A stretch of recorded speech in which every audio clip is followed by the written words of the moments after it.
philosophical. Was that Skeeter was more community oriented. He always did things in the neighborhood in these episodes. His communication style, which I want to get back to in a minute, and then his positive attitude and resilience. Now this is a fun one for me. Why do I think his positive attitude and his resilience made him black?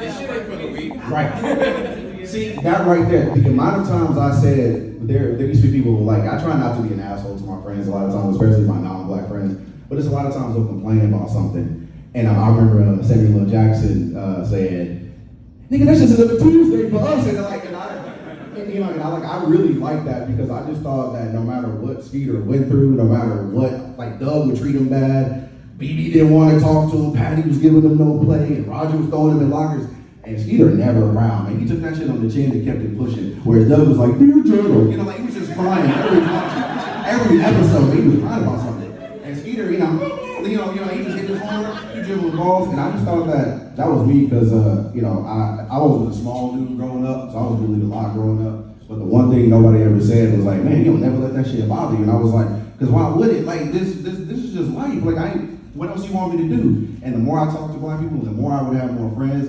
they would echo that same thing. What else you want me to do? Because there's nothing else I can do. And like we take that shit and we move on. And I always thought Skeeter kind of resonated with that.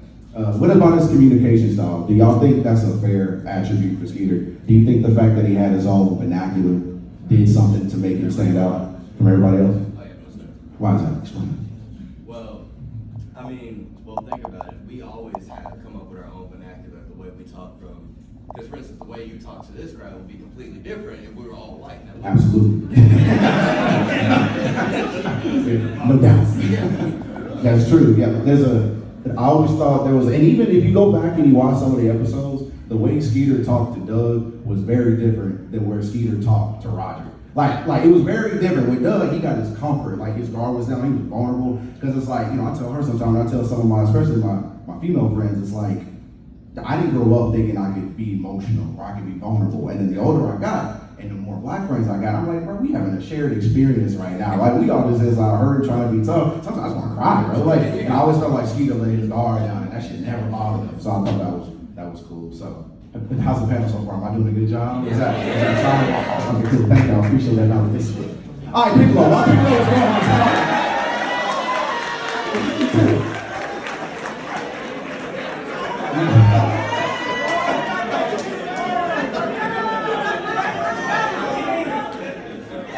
I knew this one would be the one. I knew. Now, do I have anybody at all that thinks Piccolo is not black? I don't want to hear that. I'm gonna let you come up here. It's the first time, so you come up.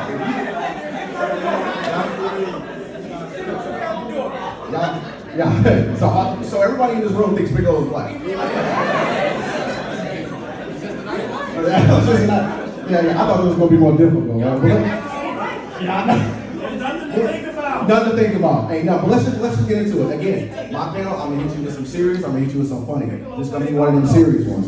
I just don't want to be serious. One of the signals, like I have an 8-year-old. My 8-year-old has autism, and the one thing that I never ever liked was this ridiculous ass stigma that black men aren't there for their kids. When it comes to find out, black men are actually there for their kids more than any other racial demographic. Please ask me for the source if you want it. It's a CDC source, I'll give it to you. So the one thing is, and I like that the way that I ended it, so next time someone keeps calling Goku the hero, ask yourself, to who, Maury? Because it ain't Gohan. Gohan barely sees Goku. He sees his daddy though. So then, okay, so let's just move on here. So, for Piccolo,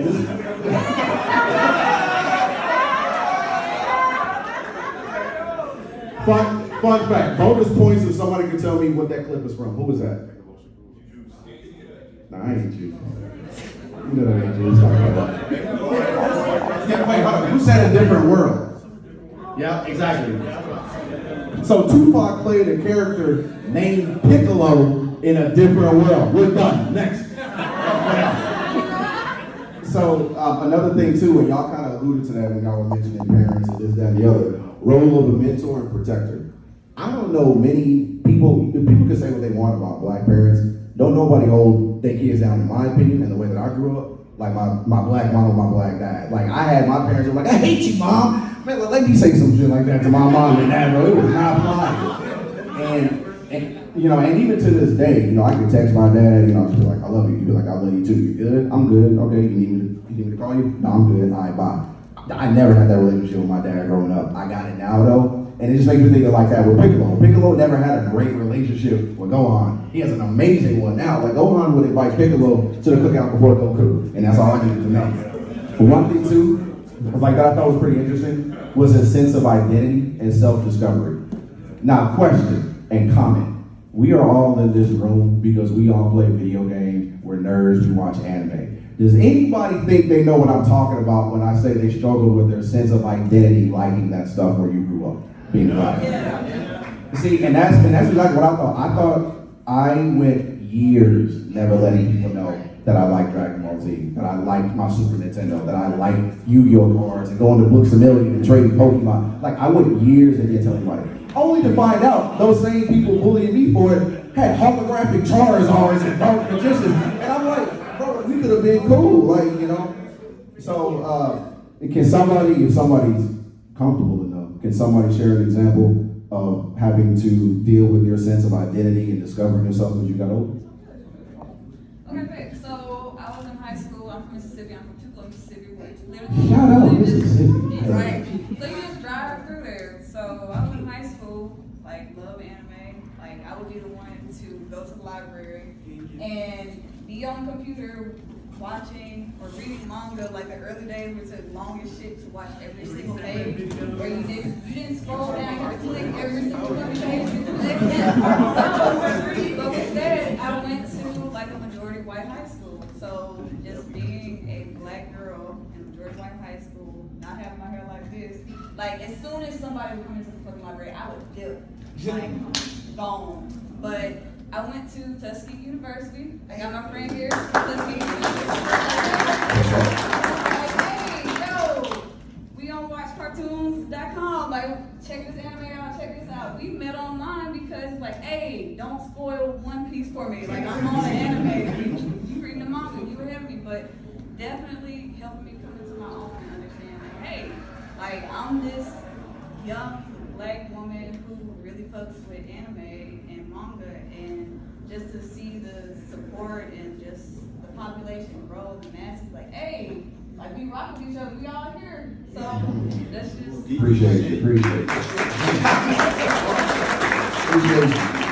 So I just thought that was pretty cool because I resonated with Piccolo growing up. I don't know what it was that made him seem black to me, probably because I always thought, here's this dude who he didn't take the special beam cannon, but he did the special beam cannon. But he was like a real, like he was a dude you called up, he was a hitter, like he was a shot up for Goku. Nobody else was doing that. Krillin? Psych.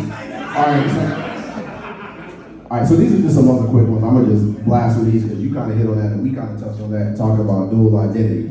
You know, like dual identity stereotypes of strength and resilience again, and just that quiet strength and stoicism. Sometimes people take, especially I'm just gonna call us out, especially black men, a lot of people take us wrong because, you know, we walk around our head down a little bit, we a little quiet, we don't want to talk today, and on the inside, it's just non-stop, and it's like, I'm not trying to unleash that on you. And I wasn't raised on how to unleash that, so I just shut the hell up and keep it to myself, so I don't got to give it to nobody else I don't need to give it to. And I always felt like that was kind of Piccolo. I never saw that with Goku. That motherfucker just smiling all the time. But he's a beating ass. Yeah, like just smiling, bro. And that's not how. Yeah, right, you know what I'm saying? Like, it's like, I didn't resonate with that. That wasn't, to me, I guess you could say that wasn't cool. It wasn't cool to be Goku to me. That's why I think, polar hands, who likes Vegeta more than Goku? See, that's what I'm saying. It's like, it was something about, okay, now that's actually a good question. Why do y'all think y'all resonate with Vegeta more than Goku? Or why do you think you like Vegeta more than Goku? I pointed at you, and they was like, hey, what's the point? Wait, he's a what? Like, in the whole show, they gave everybody the personality Goku should have had as a main character. Like, he's literally a skeleton that he just wants to fight. Nobody, he doesn't have any character development. Everybody else in the show has character development. Like when Vegeta got with Bulma and saw Trunks, and when he saw Future Trunks for the first time, that shit blew my mind because like that's the first time we saw Vegeta actually show some type of song. Give a shit. It's like, bro, like you been calling this man trash all the time. Yeah. That's emotion, bro. Yeah, no, appreciate it. I never, it's interesting having conversations like this with so many people, and this is kind of what I was talking about. We all went through, and I never knew, like, I remember I was like 6 or 7, I was like, I wonder if everybody else thinks Piccolo was black or is it just me? And the older I got, I realized, shit, every black person thinks exactly, like, we're not a monolith, but we be monolithic about some shit. Alright, so now we're gonna talk about Panther. Oh, we got a debate! Okay, so who doesn't think Panther was black? Wait, I thought y'all was just saying you. Yeah. Yeah. I don't know if this is your slide. Yeah. I like panther as an animal, Uh-huh. and literally the word panther means black. So like jaguar, a black jaguar is a panther, and also a black cougar is a panther. Right. So every big cat that is black is the panther version of that cat. So it literally means the niggas.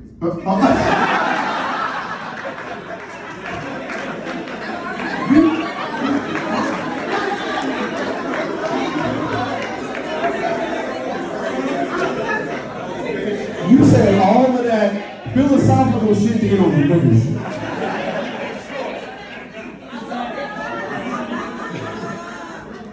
Alright, so I think this one's gonna be pretty easy, I think. So I'm probably gonna skirt past this one because there's some other ones I think are gonna be more fun to do. But Panther I thought was interesting. You know, he reminded me, this is the one I said that reminded me of my uncle. Like, he was just like this no-nonsense dude, and Panther was a cat that if someone said, I'm gonna go get the belt, you weren't thinking of anyone else but Panther. So something about him, his facial features, the way he talked, the way he acted, that deep voice, something about him just kind of made him seem black to me. This is Keenan from Saturday Night Live. Now, I don't know, y'all familiar with Thundercats, right? Like the theme song and all that? So, I wasn't that familiar with Thundercats. Like, I watched it growing up, but I didn't go back in the archives and remember the music and all that. But then I went back and I remembered Panthro's theme.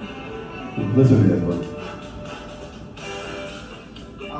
You can't, bro, come on, man. This music plays anytime Panthro show up to throw hands, bro. Like, that's all I needed to know. So this one's real quick. So we just gonna bypass this one. You know, his physical appearance, like we kind of already said, his voice and speech, his role as a mechanic and an engineer, you know, and something, that was a funny picture that I found. And something about him, and I guess this is a question, just a quick question I'll ask y'all.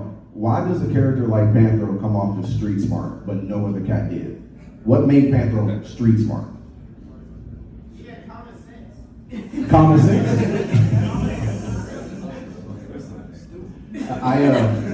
Sometimes, do y'all find it sometimes, because a lot of these points that we bring up as to why someone is black, do y'all find sometimes that, or let me reword that question, how do y'all feel when people use, for instance, Panther is really laid back. He's the most laid back of all of them. He's no nonsense, but he's super laid back. How do y'all feel when people use that as a negative to talk about your character? That you're too laid back, you're too chill, even though that's just who you are.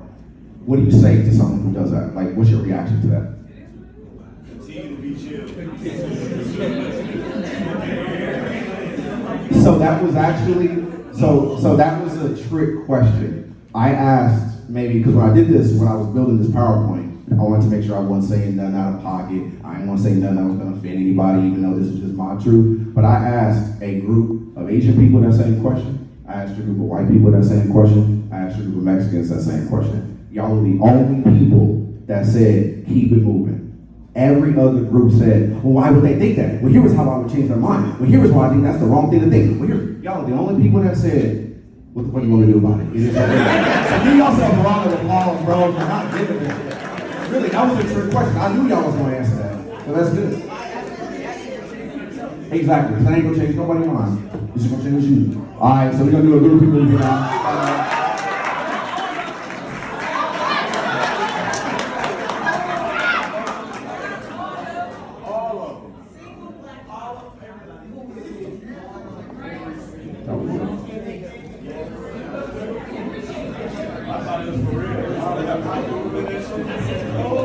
Now, before I get started, y'all recognize this thumbnail, right? Where's it from? I ain't gonna never quiz y'all again, right? So when I saw this episode, I don't know if y'all thought the same thing. I thought when we saw this, man, I went down a Reddit rabbit hole with this. I was like, I need to know the theories. I need to know what he was talking about. This is the most fire. This is one of the most fire episodes of not just Atlanta, but TV in general. The fact that this whole thing was a fake mockumentary of a movie was so dope, man. Shout out to Donald with that one. Fun fact, by the way, if y'all want to know, y'all familiar with why it's called The Goof Who Sat by the Door? Yeah, there you go. It's a spoof. Yeah, it was about the first black CIA agent. It's actually a required reading of the FBI. And they copied that. It was in the 1960s, late 1960s, early 70s. This dude wrote a book about the first black CIA agent. And Donald Glover liked the book, titled this episode about it, since it was also about the first black CEO of Disney, which doesn't exist, of course, but I just thought that was a clever fun fact. Okay, so the first sentence, no need to even explain why. We're all in agreement that a Goofy movie is the blackest movie ever made. Music, yeah. Vibe. I was actually power line yesterday. I don't know if some of y'all saw me. I was jigging out there yesterday, but so like, just kind of put this here. I thought it was a fun fact that Kevin Lima, who was actually the director of Goofy movie, watched the Goof Who Sat by the Door and tweeted with Donald Glover and spent all day tweeting the fans going, I didn't even realize y'all mess with Goofy movie like that. I didn't know that how did Disney even allow y'all to do this, which they didn't. So I said, Donald about to get that clean lawsuit. So I just thought that was pretty cool that he was able to get the director's attention. He's like, oh yeah, I subscribe to that. Like, that's cool. So I thought, so we got a whole tip power line right. And I really didn't know how to even break this one down. Weirdly, ironically, this was the hardest slide for me to do because I felt like this is the slide that would get the most scrutiny if I didn't do it right. So I didn't do it at all. I just wrote sentences and I was just gonna talk to y'all about this one. Can someone tell me who doesn't think a Goofy movie is a black movie? Y'all gotta get it. Stop. Like,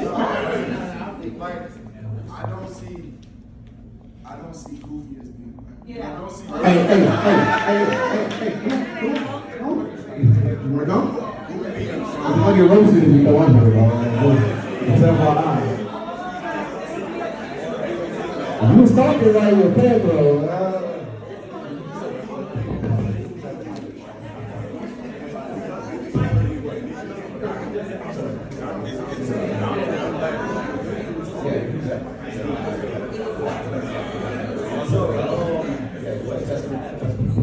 Alright, so just before he gets started, what's your name?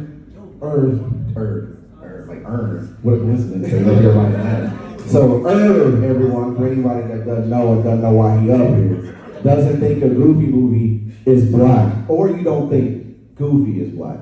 I think the pop culture aspect of a Goofy movie is rooted in blackness. But if y'all watch anything outside of a Goofy movie, Goofy is not black. And if he is black, it is a poor representation of black people. Like Goofy is weirdly athletic, and everything always works out in favor of him. But Goofy is not smart. Goofy is goofy. He's slew-footed and big ass feet. And a lot of people think he's a cow when he's a dog. Like, I mean, he's a caricature. If he is supposed to be black, he's a caricature of black people. And I don't really subscribe to him. Y'all agree with that point?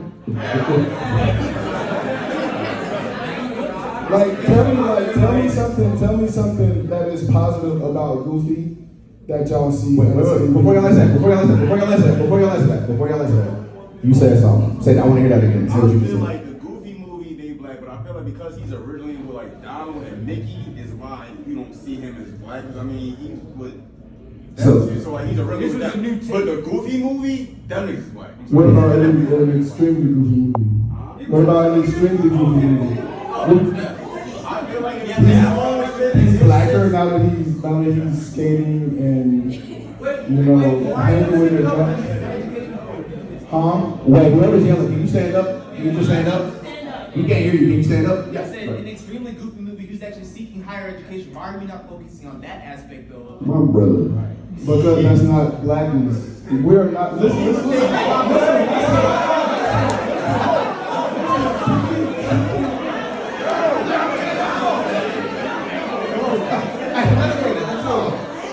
sure. I'm a two-time graduate of the HBCU FAMU, so it's like, but going to college is not exclusively black. Like, He was going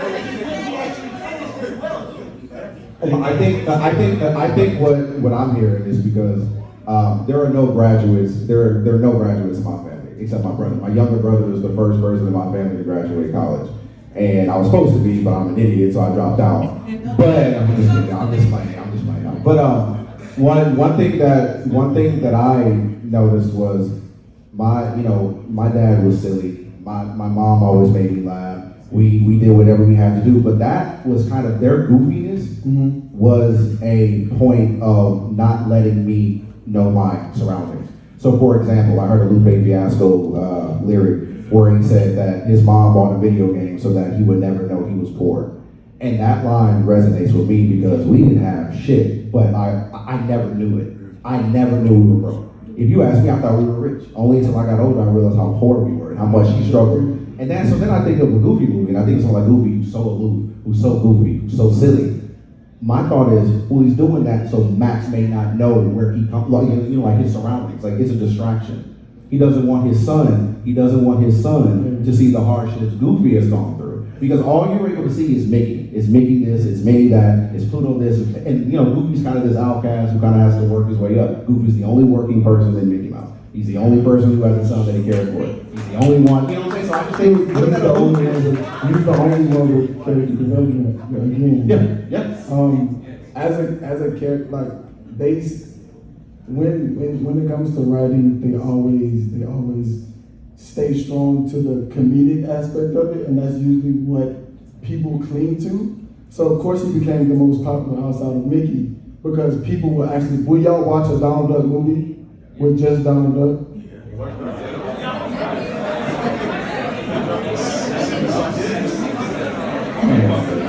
But is it a cult classic? Is it a cult classic? Does he have two movies? No, because I don't want to take away from people who do believe that he's black. Like, nah, like if we can take this and we can use this and we can identify with his experience, like, hell yeah, I'm not trying to take that. I'm gonna stand 10 toes. I don't think he's black. But if you think he's black and you identify with that, I would never try to take that away from you. I am up here saying why I don't think he's black, and all of y'all can. I feel like once he had Max and he had to start seeing his life separately, is when it kind of came like, all right, he's black, and the way his son lived, and he going through all that shit, like, you can tell he's kind of black after that. I feel like. Max. All right. Oh. You don't think Goofy's black, and you think he's a caricature. You don't think the Mickey Mouse cartoons, the Donald Duck cartoons of the 20s, all black people characters. Yeah, that's what I said. I don't. And that's what I said at the very beginning. At the beginning, I said if he is black, then I don't like it because it's a caricature. That's what I said at the beginning. You may not like it. Well, all right, thank you, thank you, Irvin. Say your last point. Say your last point. No. Say your last point. No. This is. It's from Disney from way back in the day. Movie to the Extreme movie. All he was focused on was Max, and he made it better compared to Pete. Oh, so it was a ploy to get black people back on Disney's side.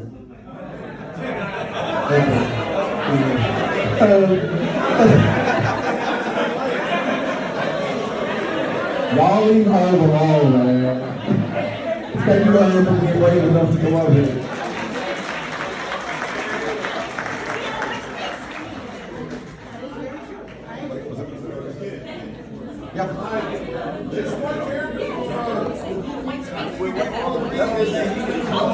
Hey, you gotta wait 1 second. You gotta wait 1 second. My man just want to say his point real quick.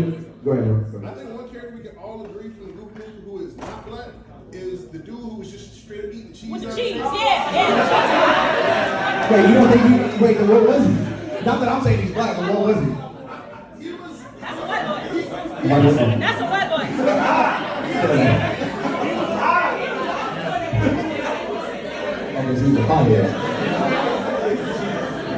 Hey, Hey, Irv, look at my PowerPoint presentation. Look at that phone, Irv.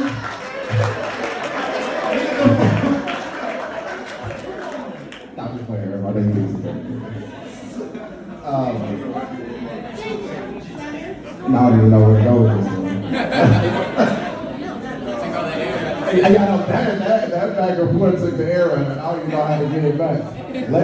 I'm gonna just end with actually, I understand, even though I disagree, just because of what it means to me to watch a Goofy movie, because Irv was taking it from the standpoint, I won't speak for you, Irv, but Irv was taking it from the standpoint of kind of like the foundations of Goofy and maybe a little bit of pandering to Goofy. I'm taking it from the approach of, I watched Disney movies all the time growing up. There's no relation to Little Mermaid. There's no relation to Aladdin. There's no relation to Toy Story. This is a nice rich white kid that got toys out of magic, bro. Like, I can't relate to that. But something about this Disney movie, about a dad just trying to do right by his son, I can relate to that no matter how aloof he was. Like, something about that was just relatable to me. It was the first time I saw these humanistic elements of my real life, man. So that was for me. So I'll just end with that one. Let's talk about that. Now this one I honestly almost didn't do because I honestly thought, just being real with y'all, I thought I was gonna offend y'all by picking Frylock. Now I thought y'all would be like, bro, you just pick your stereotypes now. But is this one fair that I picked Frylock? Is that a fair? Okay. And y'all see that his thighs were dripping? Alright, so y'all can just read that. I was somebody who was introduced to Aqua Teen Hunger Force super late because I wasn't introduced to Adult Swim late. I was watching Space Ghost and all that kind of stuff late at night. But for some reason I skipped Aqua Teen. I thought it was stupid. I was like, I'm not watching a show about talking McDonald's, bro. Like, that sounds dumb. And then I finally sat and watched it. I was like, bro, this is one of the best shows on Adult Swim, man. And what was cool is that they got T-Pain to play Frylock in the live version. And that was kind of right. I thought that was pretty cool. Something about Frylock, and I almost thought that, again, this was one that I thought was iffy to say because he had an assertive personality that made him black. Does somebody care to voice why I was right or wrong in saying that his assertive personality is why I related to his blackness? Yeah. Well, I mean, if you think about like a lot of the black figures of the time, even in just some of the sitcoms that we saw, they were the assertive dads.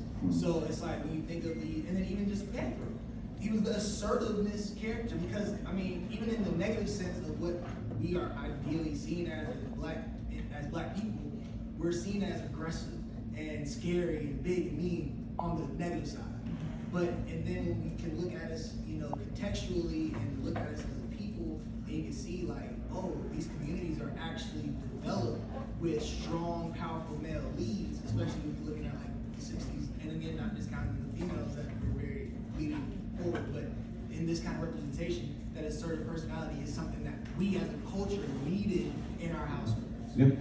Love that. And let me just be clear when I say this. I don't think there's any human being on this planet stronger than a black woman. So if there's black women, so whenever I think of assertiveness, I think of we wouldn't be in this room right now if the people who raised us weren't assertive. Right. Something about assertiveness makes me think of parenthood. He's like a parent of them, and he's got to be like responsible because like they be fucking shit up. Yeah, I always equated assertiveness with strength, and I always equated assertiveness with getting the job done, with overcoming adversity, with overcoming any obstacle, and that's what right or wrong, that was always just my way of saying, are you just being assertive? People think of, especially, and I know y'all ladies going through it right now, whenever you get loud, whenever you try to say your piece, whenever you try to speak your mind, you look at this angry and aggressive and that, and you got a fucking right to be. So I will never call you angry, I will never say that you're being a bitch, I will never say anything like that. Your assertiveness makes you strong to me, and that's something I want to make sure that I put that down here, so let me just make sure I say that. Go ahead. Oh, y'all, which one? She told me. So okay, that's okay, go ahead, speak your mind. I just wanted to say, like, there's a difference between assertive and aggressive. Like, we get the aggressive, but we've always been assertive. Assertive is the healthiness of being able to balance the anger and use it forward instead of using it to stunt you. And so for you to use assertive is the proper way to use that communication personality type. And so Black people, we assertive, we out here, we loud, we get shit done. We're not aggressive. Like, can people be aggressive? Of course, of course. Again, that's the unhealthy balance. But when you are balancing yourself, assertiveness is what comes with that. And we just know our shit, we are about our shit. That's it. That's what I'm talking about. Appreciate it. You had a question, you had your hand up way in the back. Yeah. Oh, yeah, I understand, like, we all came from different backgrounds, whether we had like both parents in our lives, or we just had one, or we just had another guardian. But if they're Black, like, both of them were the type of be stern to a certain extent. So I don't know if y'all ever like room with other people of other ethnicities, whether you were like roommates or you had dorm mates that were like, you're like, yo, like, what the fuck? You see like the house can't get out of friends, or you go to like a friend's house growing up, you just see like how lenient your parents are, so then you live with those people, like you see people like fly, like you're like, yo, these people are tripping, like they're gonna be acting up like this. So you always end up being that You become you just brought up a good point. Do y'all find yourselves in that situation where you are the parent sometimes of your non-Black friend? See this panel, man, like I really wish, like, I know this convention is like, you know, it's for us, by us, but like I feel like y'all would be shocked, or maybe you wouldn't be, the amount of non-Black people who don't understand that y'all feel that way. Because I did a stupid, unnecessary amount of research on this PowerPoint presentation for y'all. I wanted to give y'all some good shit. And the amount of non-Black people I asked, I was like, do you ever feel like the parent when you room with your Black friends? No, it was a great time. I had a lot of fun. And it's like, did you ever ask your Black roommate if they had that much fun as you had, and they never knew the answer? They never knew, they never asked, they never cared to ask how y'all's well-being was in that situation. So I just think that was something that was really interesting to me, that parental instinct is almost natural, and it's just unfortunately something that we carry with us, just being who we are. And then of course this is simple, just to keep it simple. Like y'all mess with MF Doom, so I, I'm RP MF Doom, so I had to, Frylock Sense of Style, and then just the musical influence of Aqua Teen Hunger Force, even like down to the theme song to where they live. And it kind of, and it sucks to always state that. That's funny. And then it's like it sucks, and I think that we were kind of talking about that earlier. It really sucks to always think that because you live in an urban neighborhood, oh yeah, that's Black, because it's like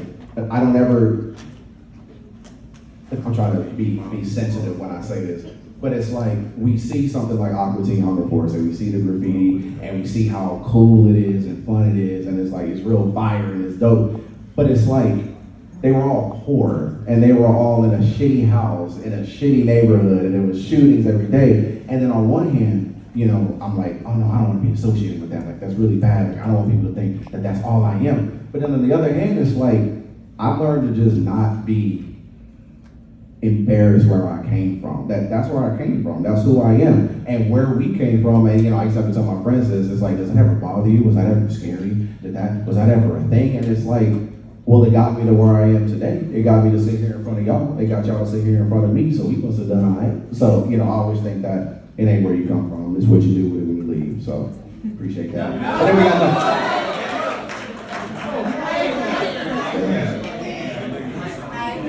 So, do I have any disagreements about Knuckles?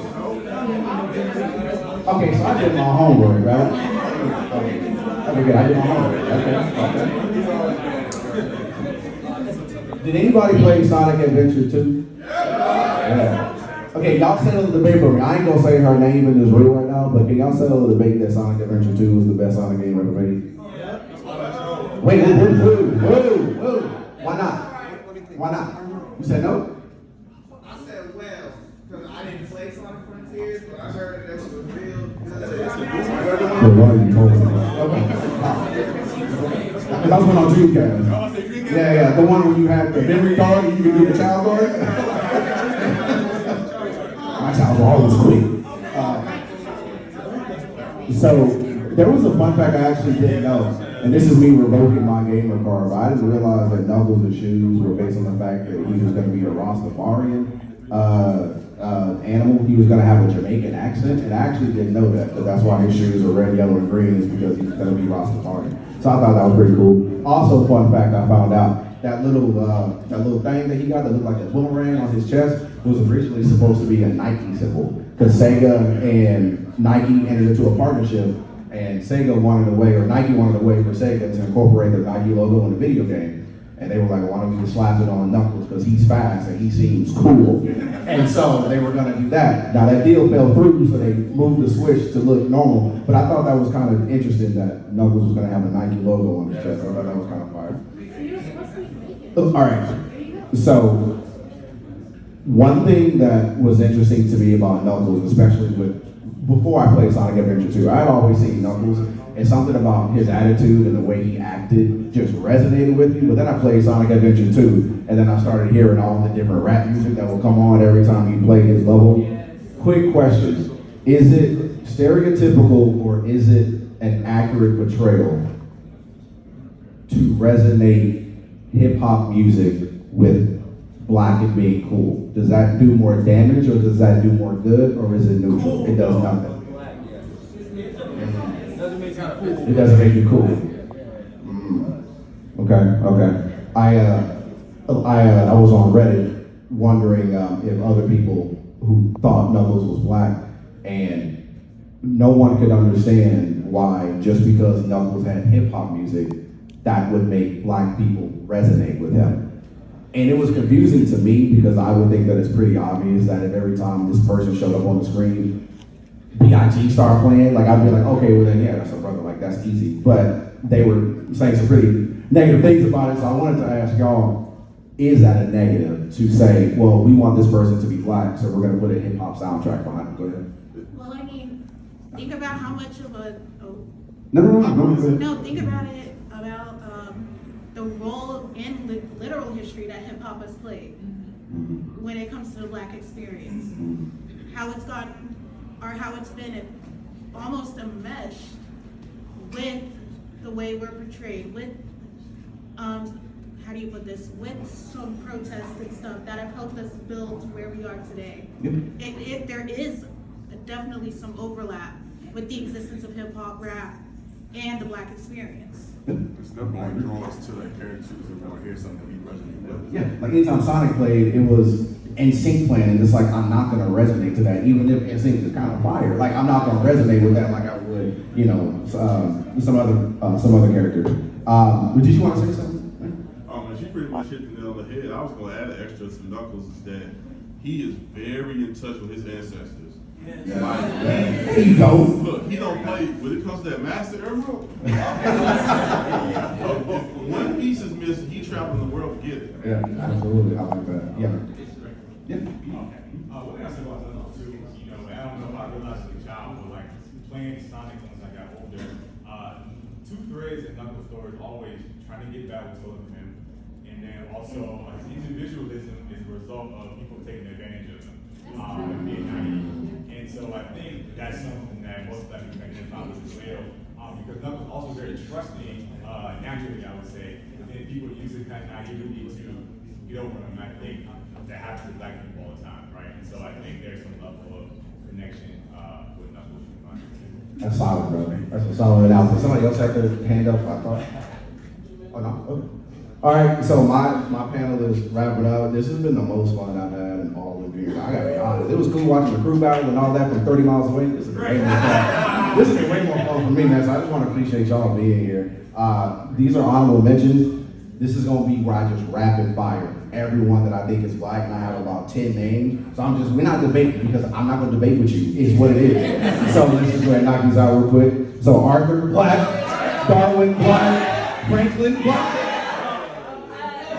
Yeah, okay. Franklin, black. Mr. Kraft.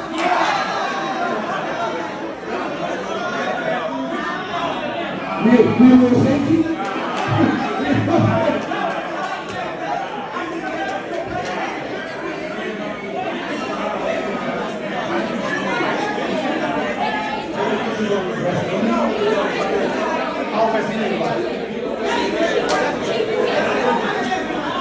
I didn't think I was gonna do all that, bro. Listen, he said, "Oh, it's boring. He's about to die." Nah, they ain't know what it's like. They ain't know what it's like. I ain't gonna lie to you. I Googled cartoons that are secretly black and just grabbed the first because I wanted to see y'all's reactions to all of them. Okay, so far, we were cool with the first, with Arthur, Darwin, and Franklin, but we're not cool with Mr. Krabs. You know what I'm saying? Okay. So, we got another, like, Mr. Krabs, he's a big Mitchell. I'm 4 for 1. Will? I'm 5 for 1. Gloria? Okay, I thought y'all was gonna beat my ass. But Gloria rebounded me like, come on, bro, it is what it is. Tyrone? From the backyard? Look at him, look at him! Look at him, look at him! Look at people over the fellow.